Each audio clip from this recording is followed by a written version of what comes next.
Hey, what is up, guys? It's Giltspire here, and welcome back to Champions of the Fog.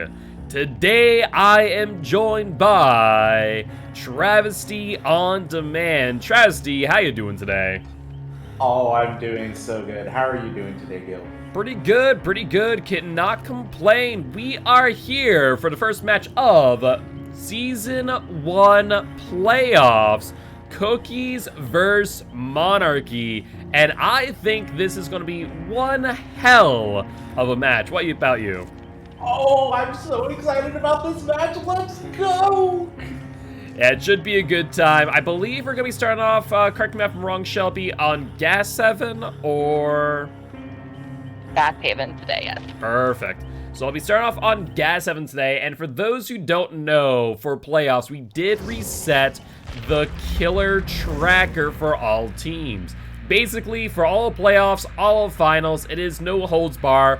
Only exception is that you cannot use the same killer twice in a single match. So I do imagine we're going to be seeing a lot of Nurse, a lot of Blight, a lot of Spirit. But maybe some of these teams might bring out some surprises depending on certain circumstances. I mean, what are you expecting here, Travesty? You've already called out the ones that I was going to say. We are going to see Nerfs on both sides. Yep. I don't think that's a question. I think there's a high probability that we will see Blight on one of the maps. And it's possible that we see Spirit, although I don't know if we see Spirit, even though they are a really strong killer, given the changes that they've had. So I'm really interested to see if they bring in Spirit, or if they bring in Blight in one of the other games. Yeah, I mean, that's kind of the big question, right? Because if I'm kind of looking at Gas 7 starting off, I think it could be an alright Nurse map. Keep in mind that Nurse only has access to double recharge, no double range, which might make her a little bit rougher on this map. On the other hand, Blight could be a good shout, but his collision on certain things on this map is a bit meh at times. So it's definitely going to be interesting to say the least, and I don't know, I'm still seeing that the Spirit's still playing worse in comparison to what she did prior to her nerf, and I don't know if she is just, enough for comp at this point against competent teams that play against her enough to know how to counter using that directional sound cue. Yeah, I think teams are trying to figure out what's the best way to be able to mind game to get hits with the new Spirit changes. I think that's something that teams are still trying to experiment. Yeah. Because with that directional phase, it becomes very much easier for the survivor to be able to pick up where the Spirit is moving. So the question becomes, how do they manipulate that so that they can get those hits and chases much shorter? Yeah, no, absolutely. I mean, that's exactly what we've been seeing. I know that many of teams have been practicing Spirit, trying to figure out, is she viable, is she not? And in many cases, she still is. 110 that can move to 167 with no collision is still a very strong killer. It just really comes down to the survivors you're playing against and the killer, and their experience with the Spirit. Whereas Nurse and Blight just seem like the no-brainers, I think we could also see Twins potentially this match as well, as they are a top A-tier killer. But outside of that, I'd be surprised to see anyone else outside of those four. I'm looking through the list of killers that we have. I think the only other one, if they were very confident in their skills, we could possibly see a Freddy with this ability to teleport from gens to gens, making it easier to traverse the map. That could be a possibility, but have those four killers that you mentioned, I think are really strong choices for these teams today. Yeah, no, I say maybe Freddy. I don't know. I just, as someone who in some ways made his name by playing Freddy back in the old days with Infinite Freddy or, Forever Freddy. I don't know. I feel like survivors just aren't afraid of Freddy anymore. I just believe that when people back, in the earlier days would see a fake teleport, they would be a bit scared, they'd be a bit worried, and that Freddy would, push them off the gen and, get that hit. But nowadays, if I fake teleport around, people's like, we don't care, unless you teleport, we're just gonna stay on this gen and have a good old time. So I don't know, Freddy just doesn't feel as good as he used to, and though the dream snares were never part of his main kit, him slowing down while applying them is rather significant to where he has a little less chase pressure and really does become a stock M1115 in chase. No, I agree with that assessment, especially when you got 4 people in comms that are all competent loopers in their own right. Hopefully, the comms come out and say, hey, he's still in chase with me, he is teleporting, it could be fake. The question still becomes, is he going to drop the chase that he's already in and just commit to doing the full teleport, or is it a fake? And sometimes that's a 50-50, and it can really throw survivors off. Yeah, exactly. But we'll have to wait and see, and thankfully we should not have to wait too long, as we are currently getting the builds from Cookies as well as Monarchy as we speak. We do have the Lonely Moth as the first killer of the day, with Monarchy kicking things off as killer and Cookies as survivors. So, as always, the first match really does set the tone for the rest of the games. So it'll be interesting to see here what Moth decides to bring out. I would fully expect Nurse just to try and apply that early pressure and really just, start building up those points and hopefully gaining a lead. Yeah, I think that's smart. You got to start off the game strong, especially since it's playoffs time. It is time to go. So I fully expect a Nurse on this map. Apply that pressure early, and don't let your foot off the gas. And we'll have to wait and see. But with that being said, looks like we do have all the builds from the killers and survivors. Though maybe a last-minute substitution from Cookies here, as someone did end up leaving the lobby. Not sure if technical difficulties or otherwise. We'll have to wait and find out, Dead by Daylights is sometimes gonna act up, as you, my friend, are all too aware of. Yeah.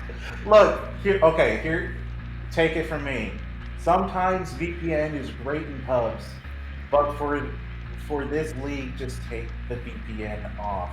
That's what caused my technical difficulty. Interesting. That is good to know. Yeah, because the VPN is really great for protection against DDoS attacks. Yep. We're all in this league together. No one's really trying to do that. So we can lay off the VPN, because that's what threw me off trying to connect four times in last week's match. Yeah, that's interesting. I didn't know that it would cause that issue because it was kind of random. It wasn't anything with a significant error. It was just game session ended. I'm like, you don't see that every day. So yeah. Good to know that must have been the VPN. I don't know why in particular, but hey, learn something new every day. Yeah, it could have just been on my system, but just do your research. For me, I have to have my VPN off when I'm playing in comp. Good to know.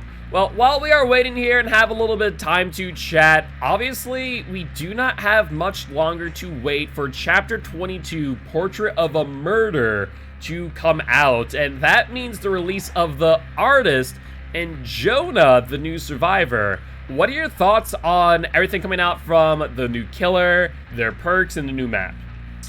So, from an aesthetic standpoint, I love the map. The map is absolutely gorgeous. It's in tune with both of the backstories of Jonah and the artist. And it is beautiful. Balanced landing is going to be fantastic in the main building. Yep. The artist and her abilities are actually, I feel like they're decently strong. Mm-hmm.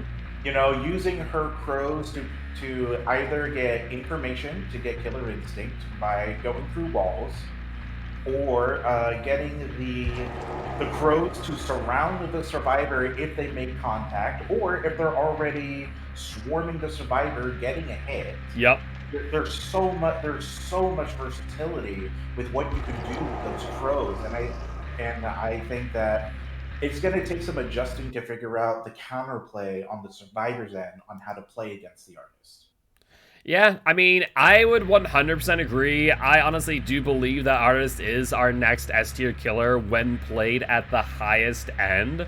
And I think with that being said, as people start to learn her more and more, I think that she is going to be in contention for Spirit's old spot, where I think the tier list could potentially be, you know, Nurse, Blight, Artist, then Spirit in the S tier. Because she just has so much map pressure where you're able to hit across the map, you're able to break down loops, you're able to do so many things that no other killer prior has been able to do, with the exception in some cases the Nurse, whose power is similar in some ways as it breaks the normal conventions of the game. And we find time and time again that killers who do that are always very, very strong.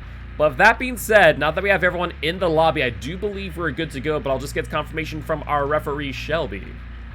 We are good on both sides. All the builds are good. Awesome. In that case, I will let them know that we are good to go, and we will hopefully be jumping on into trial number 1 of Cookies versus Monarchy. Once again, as a reminder, the Lowly Moth playing as the killer for Monarchy, and Cookies surviving first on the Gas Heaven. Oh, it's gonna be so good! Let's go! It should be a fun time. I'm definitely looking forward to this match and seeing what the Moth decides to bring. While we are still waiting here, a little bit more on the artist. I completely agree about the map. Completely love the aesthetics. Honestly, I don't know about you. Do you play any Dark Souls at all?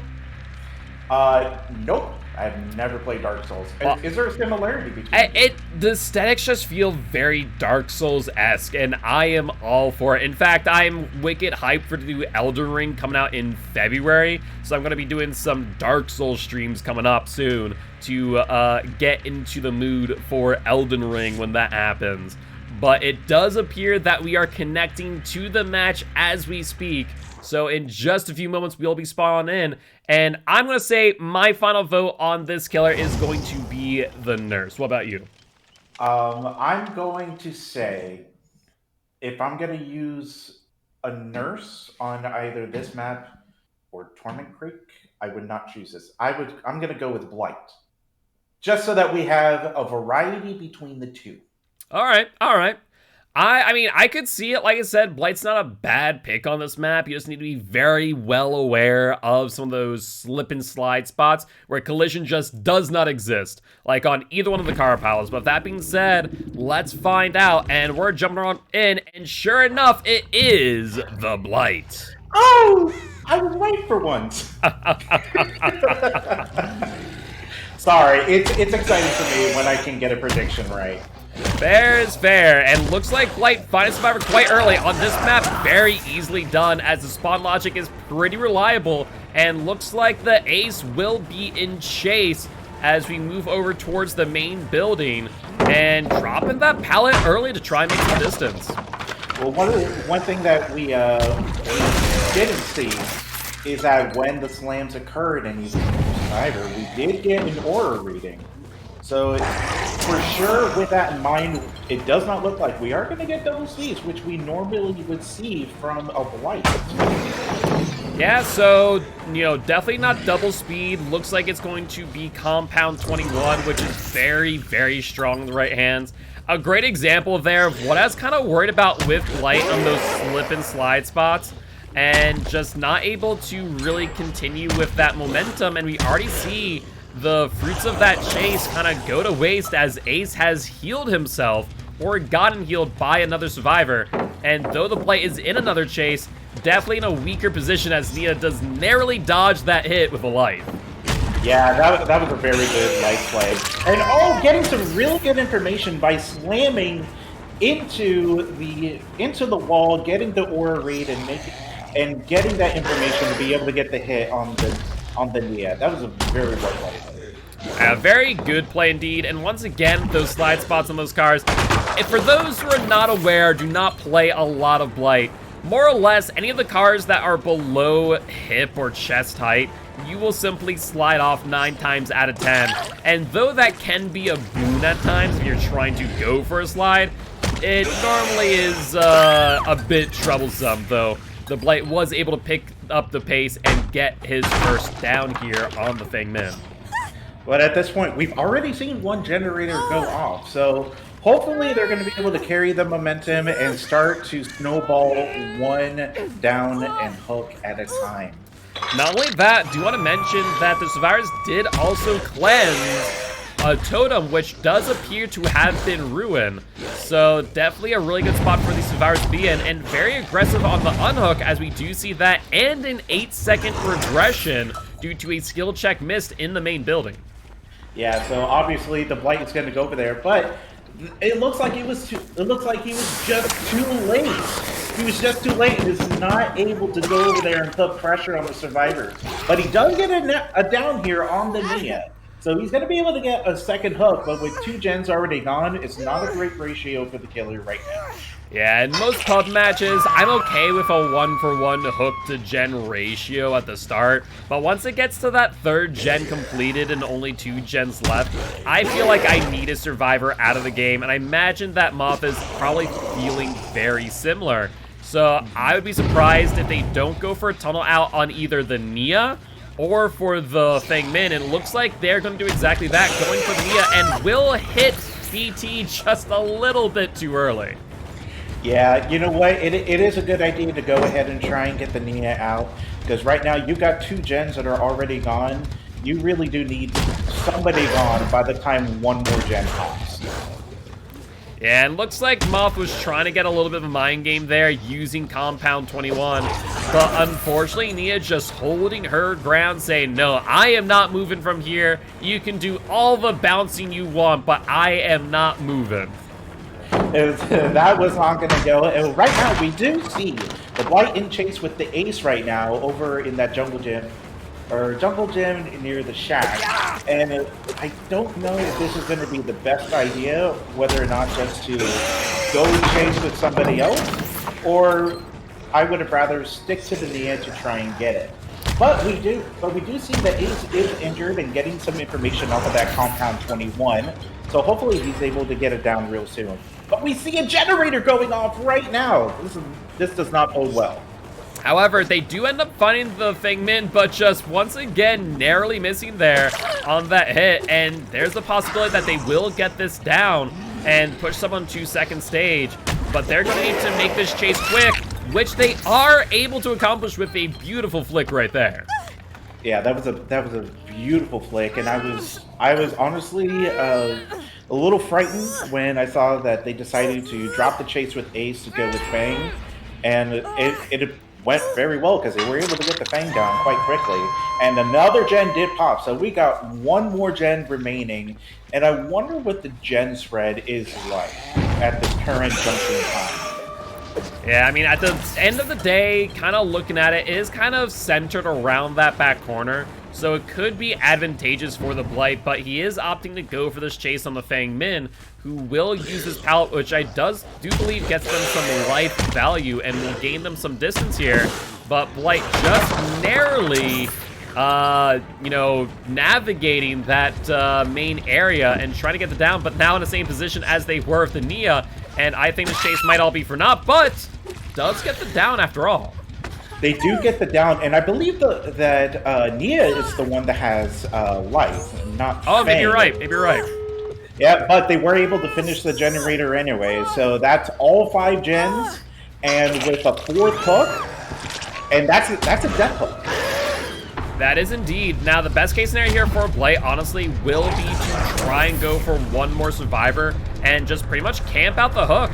Say, you know what, I'm going to stake my claim, I'm going to get you down, and I am just going to camp you to death. And with Nia here, not the best case scenario. I would say, honestly, whether it be Ace or it would be Jane would probably be the better option, as that would allow them to go for the full camp from 1st stage to last. But if they're able to get Nia here, and then the Jane as well, that could be a huge play. Yeah, I was thinking it would have been ideal if they had found either the Ace or the Jane earlier in order for them to get the first hook and hopefully 2 progressions. But getting Nia, who still has 2 progressions left before their character is dead, it's still going to give them some points as well. So I'm not unhappy with any decision that they made. Nah, I tend to agree, and this will at least keep the game close enough, as we do see Nia getting hooked for the second time this match, and now Blight, all they need to do is just camp this out and not get too greedy, as we do see the Jane leave, and looks like Ace will be joining them. The only thing I can think of is maybe Nia has a Deliverance. I know, Ivan, she has second stage, so I don't know why Ace is hanging around. If I was him, I would just leave, maybe just for some BMs. Yeah, I wonder if that was a communication with the team that maybe just got delivered a little late. Maybe they were thinking we could try and go for the 3 outs, and then they decided no, let's just take the 2. Yeah, I think that probably is the case, but with that being said, we do look at 29 points for Cookie Survivors and 23 points for Monarchy's Blight. So as we move into trial number 2, the score's still pretty close and is definitely anyone's game. It definitely is anybody's game. With how the start of the match started, the fact that it's only a 6-point game is actually good. That is very manageable for Monarchy to be able to bounce back from that.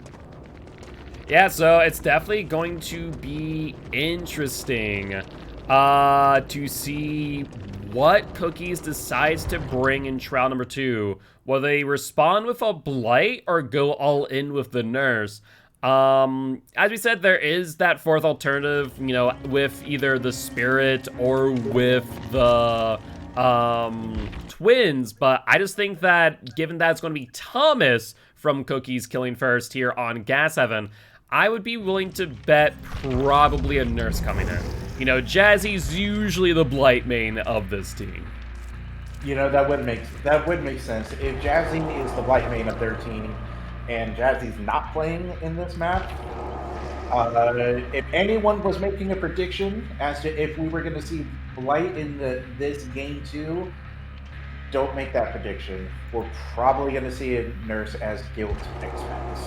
Yeah, I'd say more likely not it'll be a Nurse. So, will be interesting to say the least.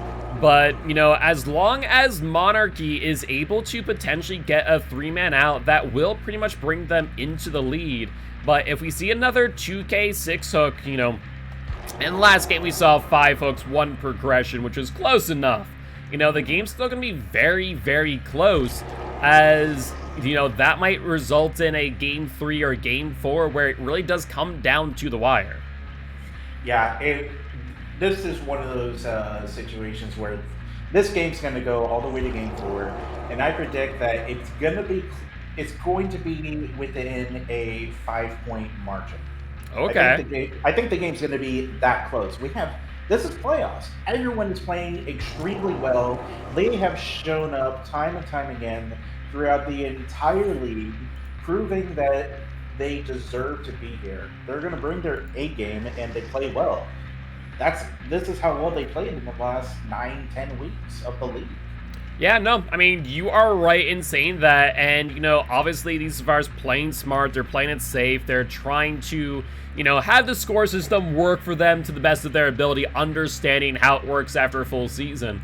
So, very likely, you know, they're probably going to always play it safe unless they need to otherwise. You know, unless it comes down to game number 4 and they need to get that 4-man out. They're probably just going to try and get at the very most, you know, that 2-man out and say, cool, you know, keep it as close as possible, and it's going to come down to who has more progressions at the end of the entire match. Yeah, I definitely agree. Like, I'm so sad because we're not gonna see some of the fan favorites like Mikey Boy, Yep. or Ghostface. We're not gonna see them for the rest of the season, or even Demogorgon most likely. And with Demogorgon recently being unavailable, and their licensing removed and Hawkins gone. It is a rest in pieces to the demo puppy. Yeah, it kind of is interesting regarding Demogorgon, actually, now that you talk about it, because that's something that the other tournament organizers and I have been kind of talking about. Because, you know, there's going to come a time eventually where Demogorgon will not be an available killer in someone's roster, in a team's roster, right? So it's kind of interesting in that regard, because after we kind of looked at that and going, if that were to ever happen, what do we do? Do we just simply remove Demogorgon from the roster completely? Yeah, I mean that it's a difficult situation, right? And I don't want to ever be in that position where we have to say that Demogorgon can't be allowed. But that's a difficult conversation that commissioners of different leagues have to talk about eventually. Yeah, no, exactly. And, you know, at the end of the day, I think it comes down to if an instance that, like, the majority of teams don't have access to the demo, which I don't think is going to happen for quite some time, that's when Demogorgon will probably be removed. It's not like, you know, we're talking about a nurse here. If nurse was ever a situation where a team could not use a nurse, you know, that'd be a whole different conversation where a demo, you know, can be good in the right hands, but is not, you know, such a staple of comp play that I think we have to worry too much.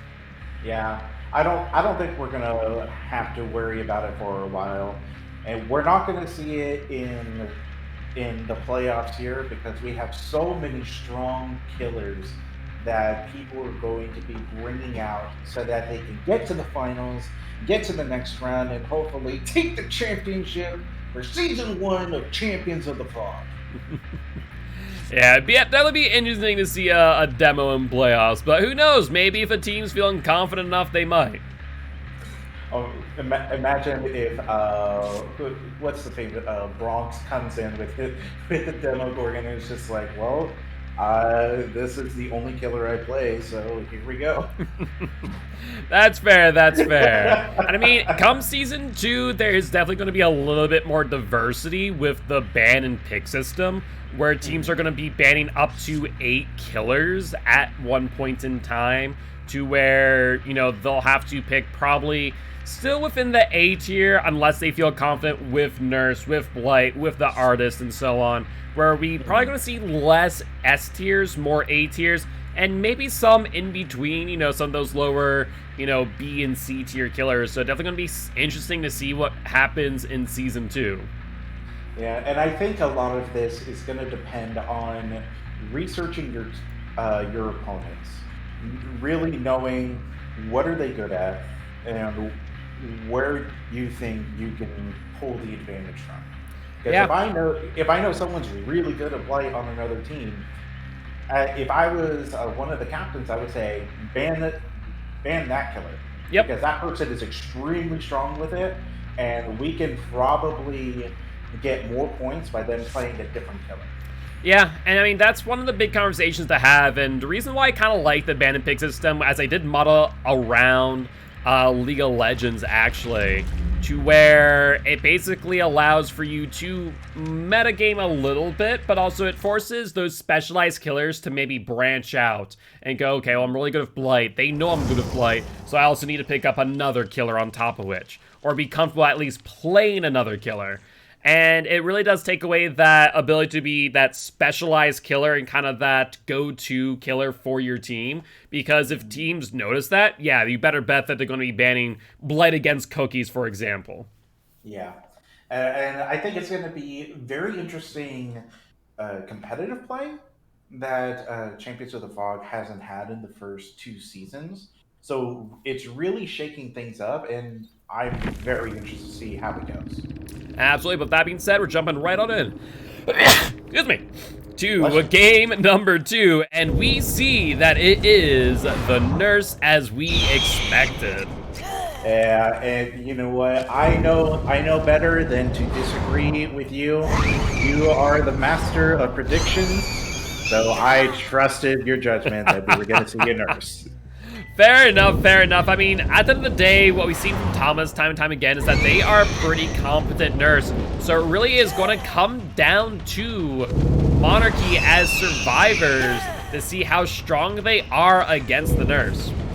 Yeah, you know, everyone is going to be playing against the nurse and spirits and blights, and I think, correct me if I'm wrong, but was that a firecracker to get the fire burn effect on the nurse right there? Yeah, so that was an attempt to ensure that the nurse could not get her second blink off, and it's actually a very smart play if executed well. At the very least, it's going to force the nurse to turn away from you, which did extend Chase a little bit, but not long enough, as we do see Rocket, the ace, go down on the ground within the first minute or so. Yeah, I think that extended the chase by about 15 seconds, but that 15 seconds was just long enough for one generator to pop. So it did work in some ways. That extra 15 seconds gave the team enough time to pop a gen.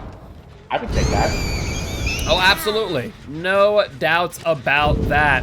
So I definitely think that it worked out well in their favor. And Nurse just not able to get that second blink on the Nia here as the hitbox collision just really punished them. And Nia trying to extend his chase for as long as possible. Nurse fatiguing out as they are seemingly getting the blink bug time and time again. Unfortunately for those who are not familiar with the Nurse, the blink bug is a constant issue that has plagued her for quite some time, but Thomas not exactly being deterred and will end up getting down on Nia, all for Domo. Yeah, that second down was huge because this was the second blink bug, I believe, that we saw in this match so far. And that second time didn't affect Thomas at all. He was still able to put on pressure and get the down and the hook on all for Domo. So very well done. No, absolutely. And with that being said, that gen is so close to being finished. Unfortunately, Nancy having to dodge it out, and we do see Rune regressing it at 200%. So definitely getting a lot of good value there off the Ruin. Yeah, they don't want to leave that gen unattended for too long, otherwise all of that work that they put into it will be for naught. But the Nurse does come down over here to this little jungle gen, and they did find two people on this generator. And I think one of them was the Ace, and the other one was the Claudette. Yep, and we do see the Nurse getting the hit on the Claudette, and that gen is still regressing as we speak. Yeah, I mean, realistically speaking, that's a really smart heads-up play by Monarchy, as they were actually able to sneak in for that generator that we saw earlier with the Nancy on it. And then I would be willing to bet that Ace is probably back on the gen that her and Claudette were on as well, so I would not be surprised in the slightest to see that pop off as well. I wouldn't be surprised as well. What's going to be really important for Thomas is to get this hook really quickly and then to just use their blink and go straight over there, but it's too late. The gen's already popped. And so it was just enough time has been bought in order for the gen to pop. Very well done on the Survivor's part. Yeah, no, they're doing a fantastic job understanding when they need to be in a certain place at a certain time. And it looks like this is actually not the Ace, but in fact the Nancy, which is actually pretty huge for these survivors, as the Nancy has not been hooked yet, so no one is in a position where they have reached second stage and are at risk of dying on hook.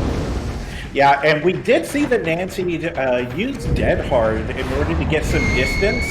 So already, the Nurse knows that Nancy is the one with Dead Hard. They're going to be the ones to wait a little bit in order to bait out the Dead Hards in future. Yeah, that is true, and we do see what looks to be both the Ace and the Claudette here on this gen.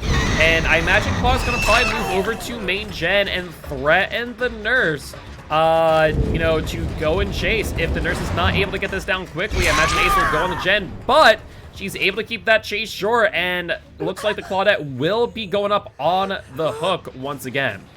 Yeah, and it looks like they are going to put them on the hook somewhat near that generator, but if you didn't notice, one more generator has popped, and we are still keeping a 1-to-1 gen-to-hook ratio right now.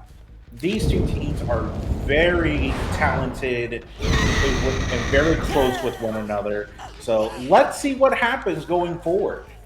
Yeah, I mean, this is going to be close as you can get, and I'm not sure, but I'm almost fairly certain that we do see a camaraderie on that Claudette, and sure enough, that would be confirmed as we do see that red outline, mean that someone is staying close enough to just extend the hook, and for all we know, they could just be working on that gen in main right now, and the nurse would be none the wiser. Yeah, 'cause buying that 34 seconds is going to be huge because versus the 1 minute it would take for them to go from the start of the second stage to progression to death, that's 1 minute. You're adding on an extra 34 seconds. That's enough time for one person. Isn't it 16, not 34? I believe it's 34. I believe. I can go ahead and double check really quickly.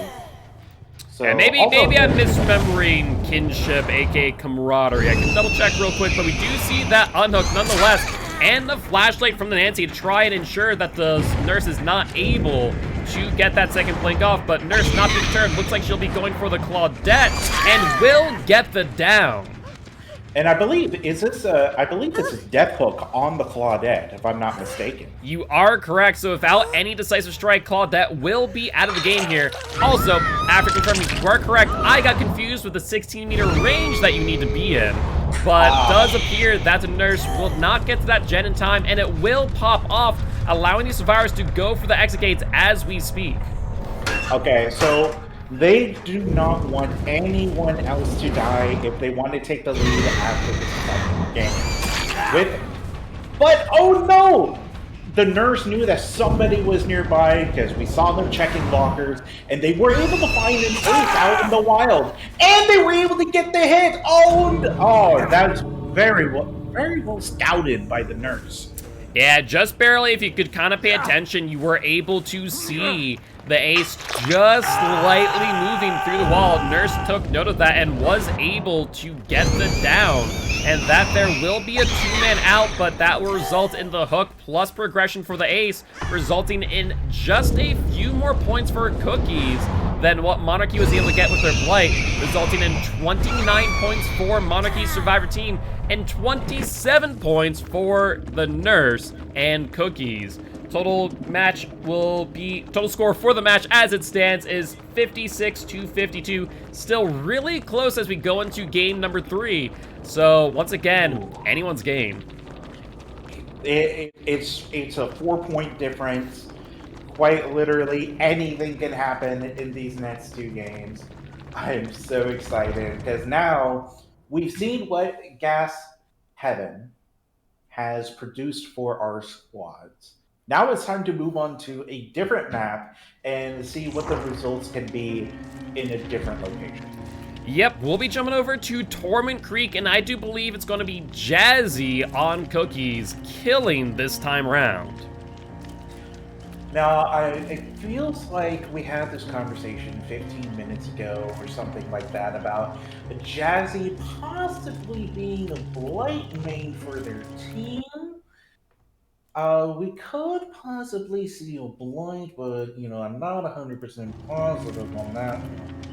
Yeah, I don't know. I feel like Blight could be a good shout on this map, but at the same time, I'm just not 100% certain that I would be bringing Blight in this circumstance. So it'll definitely be interesting to see, as I just don't know how good they are on Torment Creek. Yeah, I'm not a Blight main. I'm not exactly sure as well. But I imagine that Blight is definitely in the conversation. It's at least in the conversation as far as what killer we bring on Torment Creek. Yeah, no, I would tend to agree. Obviously, we saw Nurse there from Cookies, so we're not going to see Nurse again. So it's either going to be Blight, it's either going to be Spirit, or maybe, like we said, the Twins. I'd say it's one of those 3 options, but knowing Jazzy, I think it's going to be Blight, no doubt about it.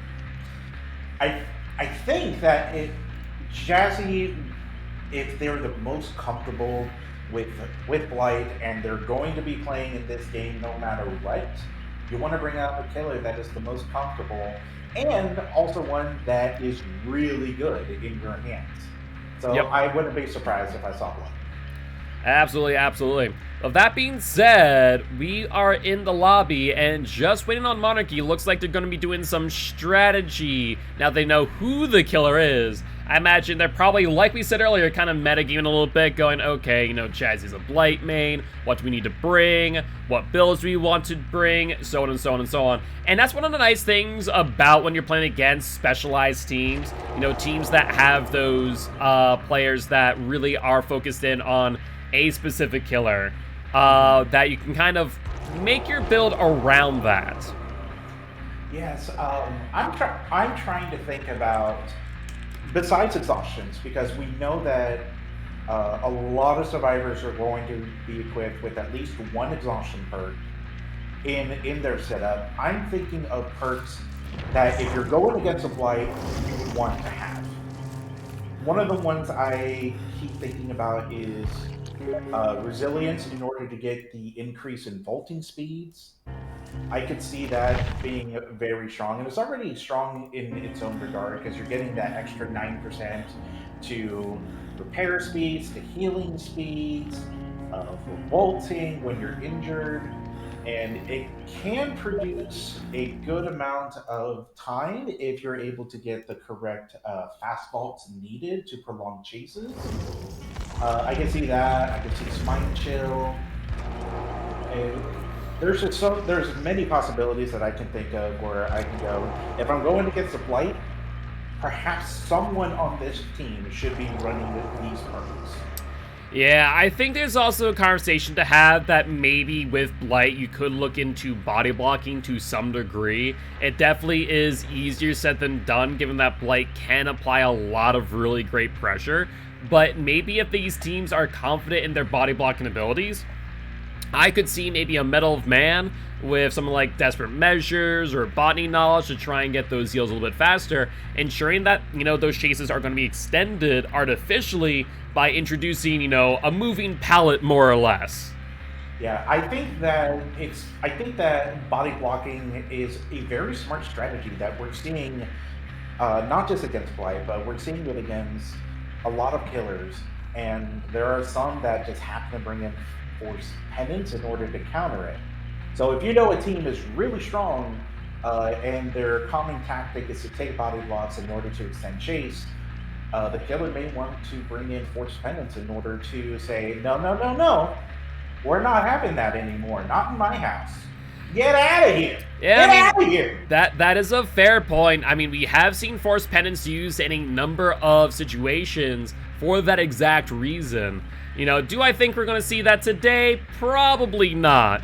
But I still would not be surprised if we do see some body blocking from these survivors to try and artificially extend those chases against what we assume to be Blight. Yes. It is going to be important that while we're going to get probably see some body blocking, make sure you're on the gens. Yes. Progress the game, get your gen points, because otherwise there is no point to do the body blocking. We body block to extend time. Yeah, Time I mean, is needed so that we can do the generators. That is a fantastic point and something to bring up. And we did see last game how well Monarchy's Survivor team was able to pressure the gens, even though the nurse was in really short chases. And all the while, do want to point out that was through Ruin. Not a single totem got cleansed, and I'm imagining because we did see at that end game that the nurse did have the Haunted Grounds combo with Ruin, Undying, Haunted Grounds, and it looked like Cookies brought that in with the intention of trying to get those quick downs when they start cleansing, but Monarchy just said, no, I think we're just gonna crank through Ruin and we'll be A-okay. Yeah, it's a wonderful lesson in patience, isn't it? And in counting your totems. If you see your totems, you know that there's a ruin. Sometimes it's good to go, let's just assess to see how many glowing totems there are. Because at the beginning of the game, hopefully in the first 2 minutes, they saw the corrupt intervention. They would have tested to see if ruin was a perk. And at that point, you can identify 2 perks. Yep. If you see a number of totems, like 4, if they had seen 4 glowing totems, they would have known we're not going to cleanse. Yep. There's 100 rounds and possibly an Undying in game. So we're just going to be very patient. If we got to leave. We'll come back to it. It's very good patience was shown in that game by the survivors. No, absolutely. So I wonder if we're going to see similar play here by Monarchy's Survivor team, where they don't care what what Jazzy brings, as we assume it to be Blight. If they bring a Haunted Ground Undying, if they bring Ruin, you might just see that these survivors take it nice and slow and just crank out gens as they need, rotating people on and off, as we mainly saw from that last match, 2 survivors on every single gen, to where when the killer would come on by and push them off, they would just rotate out. One would take chase, the other would be back on that gen pretty quickly, and by the chase was over, that gen's already gone. Yeah, because I don't know if you know this, but a killer can only chase 1 survivor at a time. You say that, but the artist, you can, let me tell you, I got a clip where I got 3 survivors down in less than like 10 seconds because I had 1 swarmed, 1 down on the hook, and then 1 down immediately after. It was a 1, 2, 3 punch. So you say that, but I have evidence to deny that fact. Okay. I think I'm gonna have to look at the clip.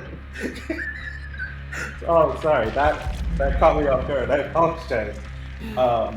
But if a killer is going to commit to one of the 2 people, hopefully if the survivor draws them away from the generator, the other one can go back to the gen and finish it, buying the time that they need to get the gen points. Yep, no, absolutely. I think in the most part, as you're looking at these killers, unless their plan is to slug out and try and extend those gens artificially that way, I think you are right in saying that, yeah, killers for the most part can only pressure 1 survivor at the time.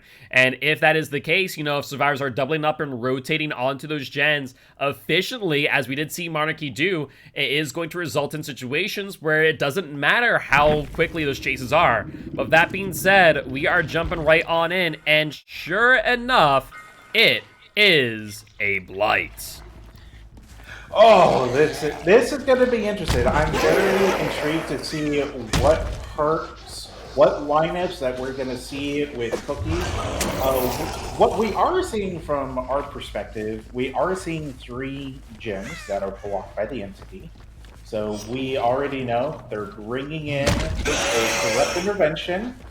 What the other perks are, have no idea. But they are traversing the map, trying to find somebody in order to get an early down.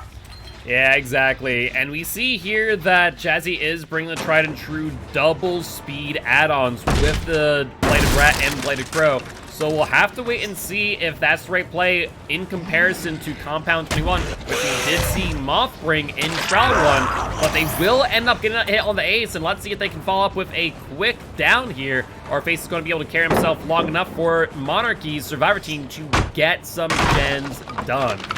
Now, it's important to know that first hit did come in within the first 60 seconds. So, we just got a hit through the pallet! Oh, that is huge! Because Corrupt Intervention is not even done with yet. That is huge for Jazzy at this point. It is a pretty big play, to say the least. That will be the first hook here. We also did hear the survivors get Ruin in the background, and that is the first gen. This is actually pretty reminiscent of what we saw in trial number 1 with Blight, where they got Gen, they got the down around the same time, they got Ruin down as well, so almost 1-for-1 in this situation.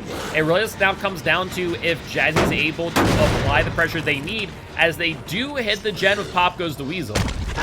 Yeah, that pop goes the Weasel is very nice. You can tell that Jazzy is well aware as to where she can use her slams, because we saw her go over towards the tractor, the crane. I never know what they're called. That's just not my thing. But we do see great awareness at where she could slam, because as soon as she went over there, there's a part where it didn't even hit like a place where it's hit high, yet she still got the bounce. Yes. So it does look like Jazzy will be back in chase phase. Looks like they are going to be trying to get Ace out of the game early, as we do hear another gen pop off in the distance as we speak, though Ace will be going back up on Hook. It looks like Jazzy's plan is to try and tunnel out Ace as soon as possible, so they could hopefully reduce resources here before this next gen is completed. Yes, and we did see Claudette over on the hill, kind of taunting the killer to say, "Hey, come! You want to come chase me?" And Jazzy's just like, "Nah, I'm good. You know, I'm just gonna pop the gen. I'll see you later." You know, they have the entire match. They'll chase Claudette eventually, but they are proxying the Hook probably to get them to progress to death and just confirm the death. Exactly, and looks like they just keep on coming back to this one gen back here. You know, these survivors really trying to press this gen, and Jazzy trying to figure out where the survivor's gone. Just kind of throw him for a little bit of a loop here, and we do end up finding the Nia as the Ace does get unhooked, and it looks like maybe a little bit of balanced landing as they do make it over to that next tile, but Jazzy will drop Chase and try to see where else these survivors might be. Yeah, it looks... Oh, but they are able to find somebody, and I think the person that they found was the Claudette, but it looks like they weren't able to connect with any hits. And yep, the survivor we are seeing is Claudette, and it looks like they are going to put themselves in a corner as far away as they can from the generators, but hopefully buy her team some time as they have to carry the Claudette over to the Hook. Yeah, I mean, definitely a smart play here, going out to that corner, might give them the time on that main gen, and sure enough, they do get it. And it looks like Jazzy will opt to pop this gen here that the Claudette was on. Definitely a dangerous situation for the Claudette to be there, as they really had nothing in that little dead zone. I'm very surprised to have found her there in the first place.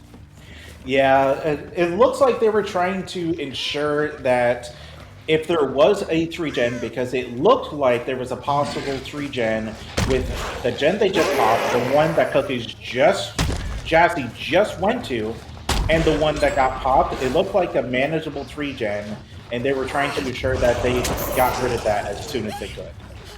Yeah, absolutely. And unfortunately, though, for Jazzy, things are not looking good here, as they have now completed the 4th generator. And though the 3 gens are relatively close together, they're definitely not in good positions, as these survivors definitely can jump on them pretty freely and try and at the very least get a 2, if not 3-man out here, I think. Getting a two-man out here against the Blight would be huge for the team. And we do see a progression to the second stage, so they were able to confirm it. There are now 2 survivors in this game that are on Death Hook, which is going to be huge. Jazzy needs to get rid of one of them right now in order to have a chance at getting more than a 2-man.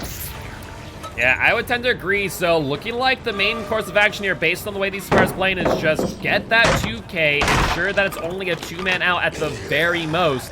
And Jazzy, unfortunately, pressuring the Nia here, who has yet to go on Death Hook yet, but will get the down on Domo. So that'll be their first hook of the game, as these survivors will probably be back on gens in the meanwhile, if not resetting, as the Claudette is still injured and now is on Death Hook at this point in time.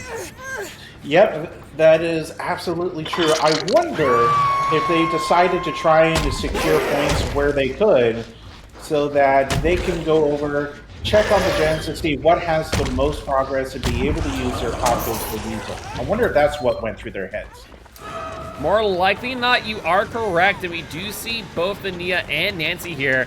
In my opinion, probably the worst chases that Jazzy could be in at this point in time, though they are opting to go back to the gen on the upside of Shack, and let's see if these survivors are here, as we did see one earlier, and sure enough, that is the Ace who is on Death Hook, and the Claudette to boot, so great place for Jazzy to be, as they will attempt to pop this gen here. And Ace trying to come in and will end up, unfortunately, letting go at the worst time possible, as Jazzy will get that pop from underneath them, reducing it by a total of 20 seconds. I don't think I saw the sparks. I don't think I saw the sparks occur from the pop. I think it was timed just good enough so that the pop goes to weasel didn't take effect. You know what? It does seem that you are correct in saying that, and sure enough, that was a dry kick, so no pop goes weasel. We see some progression on this gen and some blood trailing out. That would be the Nia, and there goes the final generator, and all 4 survivors are fully healthy. This looks like a 3-man out to me. I don't know about you. Oh, that is huge. That is huge for the survivors. You know, it looked very risky when the survivors were trying to stay on the gen to make sure that the pop goes to weasel didn't go off. It was well done. It's such good awareness by the teams to be able to know they've got pop goes to weasel, and I bet it's getting close. Let's put pressure on the gen so that we make them do a dry kick. That was very well done. Unfortunately, though, for these survivors, they were not able to body block at the XK. Ace does end up going down. I'll admit, trying to go for the body block on the Ace was going to be difficult, as Blight is able to slip and slide past those body blocks pretty easily, and we saw that here. At the same time, this is the most escapes that we've seen this entire match, as Ace will go on Death Hook, but that's still a 3-man out for this survivor team. A 3-man out is huge for the survivors, because if points-wise, as survivors, getting a 2-man out versus a 3-man out is a difference of 9 points. Yep. We've seen the last couple of games, a 2-out is worth 29 points, and a 3-man out is 38. That's huge. It is indeed. I mean, fact of the matter is, we look at 38 points for Monarchy Survivor Team and 23 points for Cookie's Blight. Totaling points of, or the total points as of right now is Cookie's 39 to Monarchy 90. So we can do some quick calculations and figure out what the minimum number of hooks or escapes each team needs in order to claim victory. Wait, 39 to 90? 79, sorry. Did I say 39? Oh, okay. Yeah, it's 38 points for the trial, 79 for the match. There we go. Okay, I apologize. I thought I heard 39. It's possible that you did. But if we take a look at it real quick, what does Cookies need at a minimum to secure victory? If they get the five gens, let's say 1 escape at the very least, you know, that there would end up in a loss. So they need at least a 2-man out. And if they get only a 2-man out, it still results in a loss. So they will need at the very least a 3-man out this game. And if they get only a 3-man out, they can only give up 5 hooks. 3 on 1 survivor and 2 on anyone else. So if Cookies is able to get a 3-man out with only 5 hooks, they will claim victory. But if Monarchy is able to get at least 2 kills, it doesn't matter. That will be a GG. So we've seen that the teams are going to be able to get at least a 1K. That's going to be possible no matter what. The 2K is the one where it starts to get a little bit tricky. So I think that they can pull off the 2K. They still got to bring their A game. Yep. And since this was the team that brought in a Blight in the first game, we know what we're going to see in this second game. We're going to see the nerfs. I would think so, absolutely. You know, so with us seeing the nerfs, they got to bring their A game. Yep. At this point, it's the end of the season for whoever does not, quote unquote, win in this current trial. Yeah, it's going to be interesting, and at the same time, I don't know, like, I think that Nurse makes the most sense given the fact that they are the best S tier here, and Monarchy has not used them yet. At the same time, I kind of do look at it in the sense that, you know, Nurse is probably one of the killers that most teams play against and are very competent at doing so. So I do wonder if maybe taking a off pick like a Spirit, like a Twins, might be the better option, just for that fact that Cookies might just be very good at playing against Nurses, as what we've seen prior, that does tend to be the case.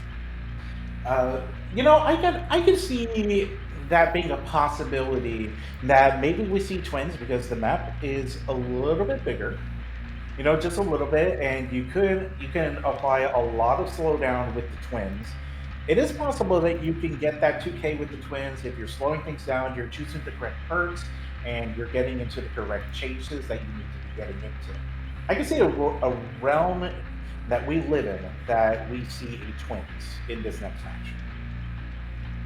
Yeah, so it will definitely be interesting. I think, honestly, if I'm putting my predictions anywhere, I'm going to probably say Twins. I think it's enough of an off pick that if in an instance, you know, that they were to bring it, that they have a better chance than if they were to bring Nurse. And that's what I kind of like about with Nurse in a way, with her being as strong as she is. Teams do really practice hard against her, and because of that, once they come into comp games, it really is hit or miss whether or not your Nurse can really land a good performance. So I think that, you know, not bringing Nurse here, as strange as it sounds, is the right move. So I understand that, and I completely understand where you're coming from. I still think that we're going to see a Nurse. All right, well, we'll have to wait and see. We'll have to wait and see. You know, when would we not see a Nurse? You know, Nurse is just so incredibly strong that you expect a Nurse. If not, you could have played Nurse in the first game, so that the second game could have been a wild card between a Blight and somebody else. So this is the point where I have to say I'm 95% certain that we're going to see a Nurse.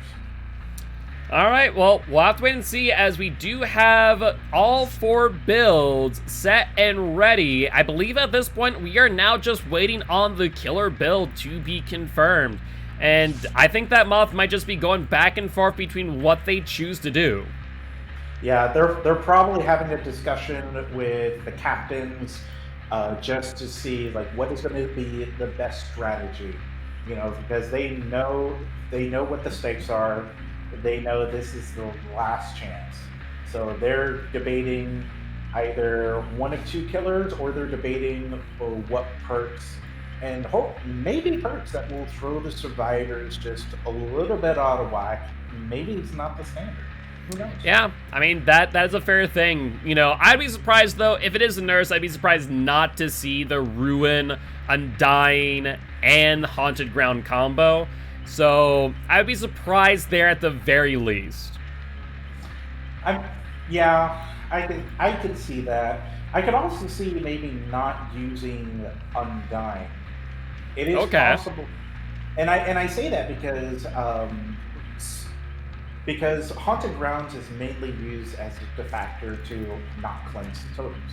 Let Ruin just stay where it is. The minute that you touch the glory, you run the risk of possibly getting the Haunted Grounds. So that's the risk that they take. With that being said, that opens up a different perk slot in which they could probably find something else that can either help them in chases or delay the game so that they can try and get some more downs and possibly that 2K that they're looking for. Yeah, I mean, could be as simple as a No Way Out coming in instead of Corrupt Intervention. Could be, you know, maybe Devour Hope, which we don't exactly see too often. You know, if they're trying to get that pressure, get that 2K, and just deny as many points as possible, that could be the play. Yeah, only time is gonna tell, and I'm shaking. I'm shaking in my seat because I have no idea what we're gonna see. I have no idea, and I'm so excited. Yeah, no, it's definitely going to be interesting. But as we do wait here, I do want to remind everyone that we do have another match today at 6 p.m. CST. That'll be one of our playoff matches for Division 1, our actually only playoff match for Division 1, between 4 Dwights 1 Lockers versus Travesty, the team, not you. Where we will also then see next week Atrocity versus Regicide at 2 p.m. CST, which will be the second playoff of Division 2, determine who will then be going against the winner of this match. It's gonna be so exciting. Like this entire day and all of the games that we have now that we're in playoff mode, they're very good teams. They're very strong. I just want to be here for all of these matches. or if I can't be here, look at the bots because there's going to be incredibly good. And we're seeing some strategies in the playoffs that we didn't see in the regular season. We didn't see the strategy with delaying the pop goes the weasel. We never saw that throughout the entire 9 weeks of the league. We never saw that. Yeah, no, that is a fair point. But that being said, we did in fact get all the builds, and we are ready to go for trial number 4 of this first playoff match between Cookies and Monarchy.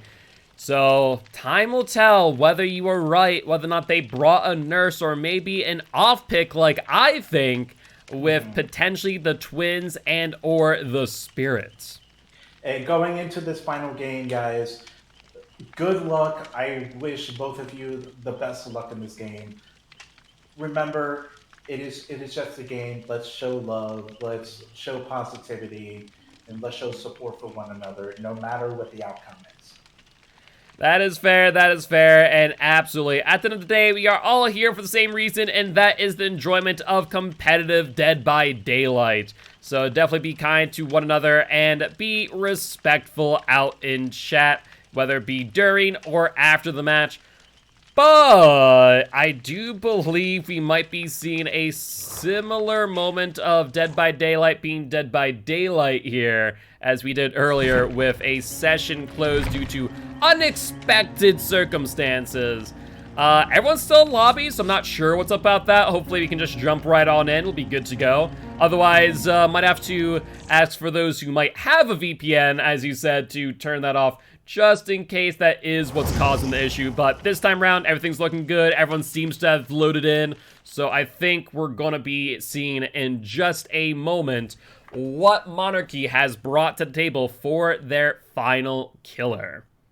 You know what? I bet they knew. It's like, oh man, I didn't load in this time. Let me just, quickly turn that off. All right, we're good. Let's get in the game. Let's go. Yeah, it'd be kind of rough if that were the case, but thankfully, seems like we're good to go. And let's take a look who we're going to see on the last trial on Tormund Creek, and it is going to be. Hold on, we see Ace and Moth with the nurse. You know what? I've got 2 predictions in. I think I can go to the casino and gamble responsibly at this point. That's fair, but does look like Nurse is in a quick chase here with the Fang Min. The question is whether or not they're going to be able to get these hits quick enough in order to get some damage. And Nurse trying to predict where this Fang is going, but to no avail. This is going to be the real determining factor of whether or not these chases are short, as we saw with Thomas for Cookies, or whether they end up a little bit longer, as that's what we're seeing right now, though Corrupt Invention has not been up for more than a minute. The chase so far in a good spot, and sure enough, a little bit of a prediction blink, and Moth will get that first down. The Fang was doing a really good job breaking that line of sight, and that's really important when you're going up against the nurses, to break that line of sight and make them have to guess where you're going to go. But the prediction blink by the Lonely Moth was very well executed, and they were able to get one hook in. And we do see that Corrupt Intervention is a perk that exists in this game. Corrupt Intervention is still up. So we have already got a hook, and Corrupt Intervention still has 3 things blocked. Yeah, so far, really good fast chase here. I do want to note that we do see 4 totems on the ground, so it would appear that we do have that Rune Undying and Haunted Ground combo, unless they decide to bring in something a little bit cheeky, though we do see a Dead Hard from the Ace, allowing them to extend that chase ever so slightly. That was a very good Dead Hard, because I think that would have hit if they didn't use that Dead Hard. But that was very well done.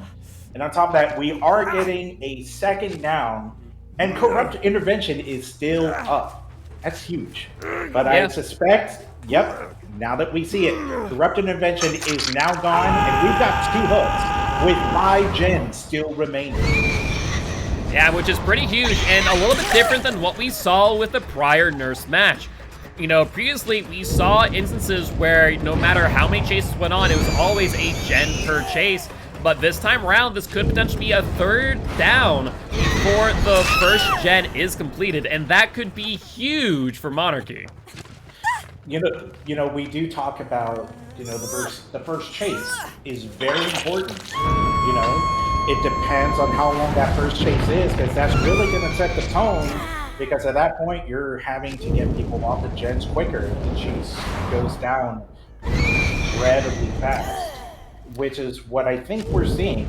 But I think, did I hear a totem go off? We did indeed, and that could be very impactful depending on what they hit. Of course, there were four totems, so we assumed a haunted ground in play.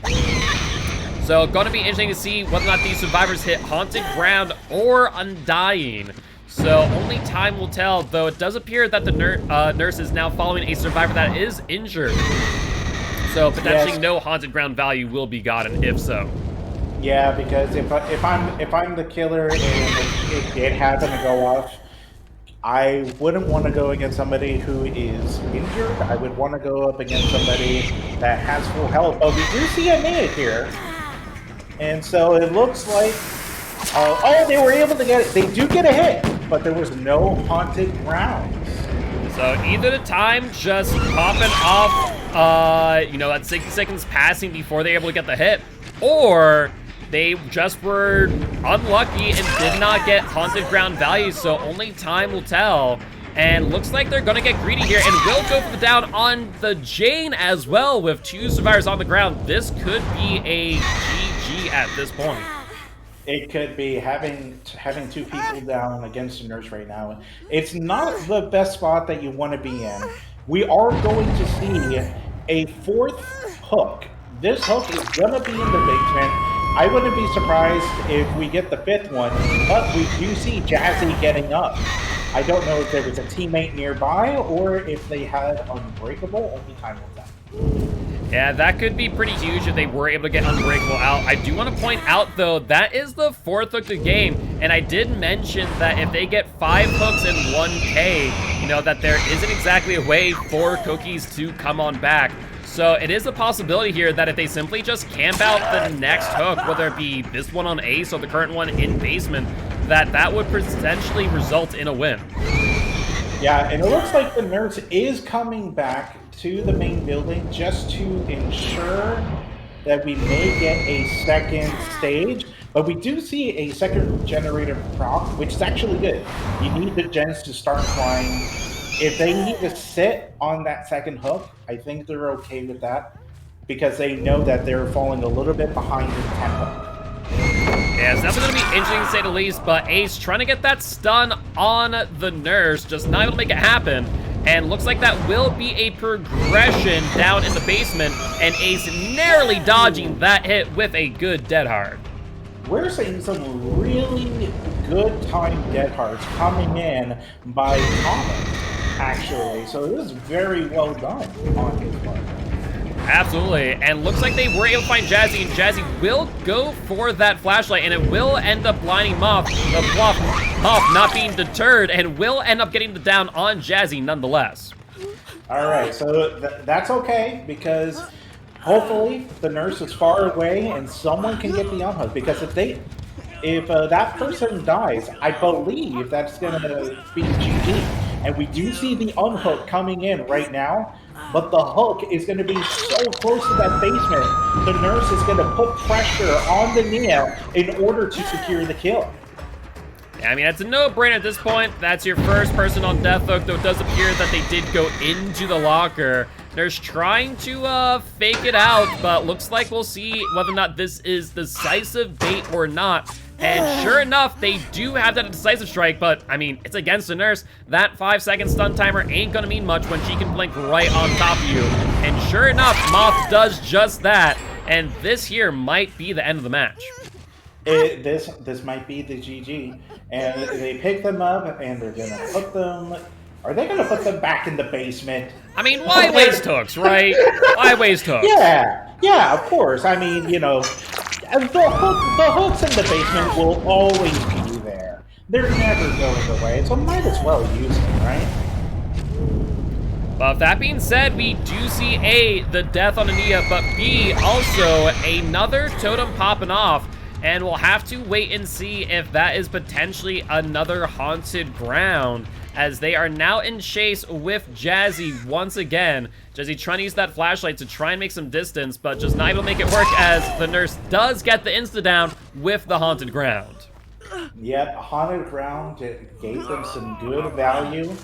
And so they were able to capitalize and getting the down on the Jane, who was fully healed at that point. And they're going to put pressure out on another gen, which I think that one is very close to popping.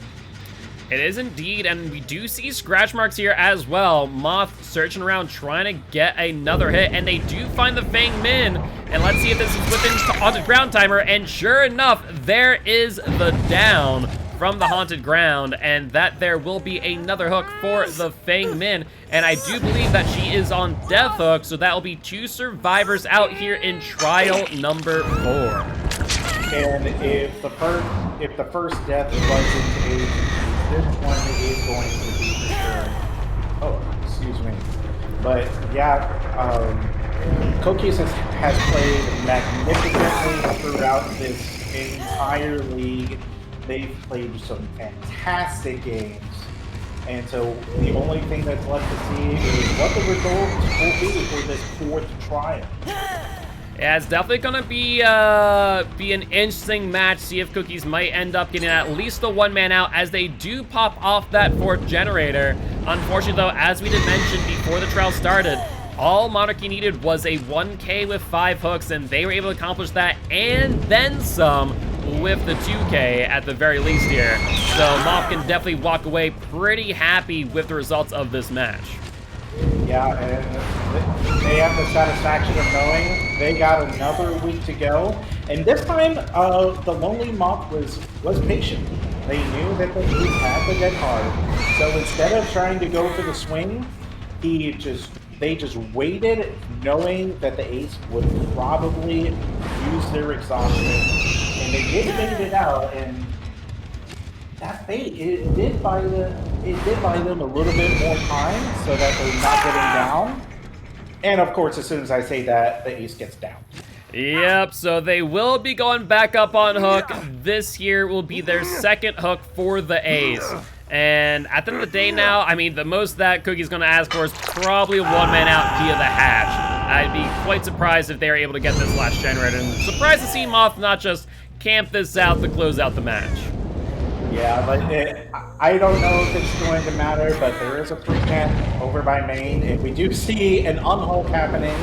So you know the Lonely Moth is going to go back to the unhook and probably go for somebody in order to try and get the 4K. But we do see that Jazzy was able to evade the nurse, and I can't tell if they use an exhaustion in order to get some distance or not. Only time's gonna tell. Yeah, in that situation, it's just a good play on Jazzy's part, and unfortunate play for Moth, as they were able to finally end that chase.